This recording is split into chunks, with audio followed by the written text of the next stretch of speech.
এইগুলো হচ্ছে দেশি ট্যাংরা মাছের ডিম।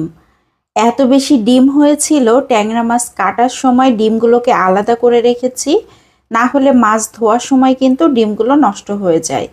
এই জন্য আগেই যদি আলাদা করে এভাবে রেখে দেওয়া যায় তাহলে খুব ভালো মতো একটা রেসিপিও তৈরি করা যায়, যেটা দিয়ে বাসার সবাই পেট ভরে ভাত খাওয়া যায়।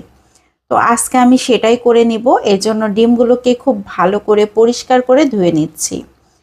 এখন একটা সাইডে রেখে দিয়েছি। চুলাতে একটা প্যান বসিয়ে 2 টেবিল চামচের মতো সয়াবিন তেল দিয়ে 1/4 চা চামচ গোটা জিরা দিয়ে দিয়েছি। জিরাটা যখন ফুটতে শুরু হয়েছে তখন 1 চা চামচের মতো রসুন কুচি দিয়ে দিয়েছি। রসুন কুচিটা খুব ভালো করে ভেজে নিয়েছি। এখন দিয়ে দিচ্ছি 1 কাপ পেঁয়াজ কুচি, 4-5টার মতো কাঁচামরিচ ফালি করে দিয়েছি। এখানে পেঁয়াজের পরিমাণটাই বেশি করে ব্যবহার করতে হবে। খুব ভালো করে নেড়েচেড়ে এখন আধা চা চামচ করে লবণ হলুদ দিয়ে দিচ্ছি। আবারও অনবরত নাড়াচাড়া করে পেঁয়াজটাকে একদম নরম করে ফেলতে হবে। যতক্ষণ না পর্যন্ত নরম হয়ে আসে ততক্ষণ আমি এভাবে নেড়েচেড়ে নিয়েছি। এখন আবারও 1 চা চামচের মতো সয়াবিন তেল দিয়ে দিয়েছি। আমার কাছে মনে হলো তেলের পরিমাণটা একটু কম হয়েছে, এজন্য আবারও খুব ভালো করে নেড়েচেড়ে এখন সেই ডিমগুলোকে দিয়ে দিচ্ছি। এখন অনবরত নাড়াচাড়া করতে হবে। এভাবে নাড়াচাড়া করতে করতে ডিমগুলো একটা সময় একদম গলে যাবে, পেঁয়াজের সাথে মিশে যাবে, প্যানে লেগে যাওয়ার মতো হয়ে যাবে। তারপরেও অনবরত নাড়াচাড়া করতে করতে ডিমগুলো একদম ভাজা ভাজা হয়ে আসবে, পেঁয়াজগুলো নরম হয়ে যাবে আর ডিমগুলো শেষের দিকে কিন্তু ফুটতে শুরু হবে। তখন বুঝতে হবে আমাদের ভাজি একদম কমপ্লিট হয়ে গিয়েছে। এভাবে বেশ কিছুক্ষণ ধরে কিন্তু নাড়াচাড়া করতে হবে।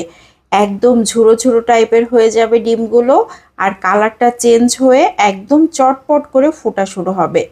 এইভাবে যদি ডিমটাকে ভাজি করে নেওয়া হয় এত বেশি মজার হয় গরম গরম ভাতের সাথে খেতে, আর বাসায় 4-5 জন খুব মজা করে খেতে পারে। এরকম একটা ডিম ভাজি হলে আর কোনো কিছুই লাগবে না, এত মজার হয়। আর ট্যাংরা মাছের ডিমটা খেতে অনেক বেশি মজার হয়। আর এভাবে ভাজি করলে তো কথাই নাই। আমি অনেকক্ষণ ধরে এভাবে নেড়েচেড়ে ভেজে নিয়েছি।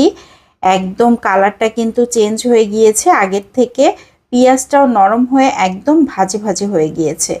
ডিম ভাজি একদম কমপ্লিট। এখন আমি সার্ভ করে নিচ্ছি। এভাবে মাছের ডিমটা ভাজি করলে অনেক বেশি মজার হয়। বাসার ছোট বড় সবাই অনেক পছন্দ করবে। কেমন লাগলো সবাই লাইক ও কমেন্টের মাধ্যমে জানাতে পারেন।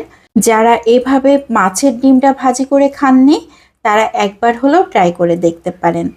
আজকের মতো এখান থেকে বিদায় নিয়ে নিচ্ছি। আসসালামু আলাইকুম।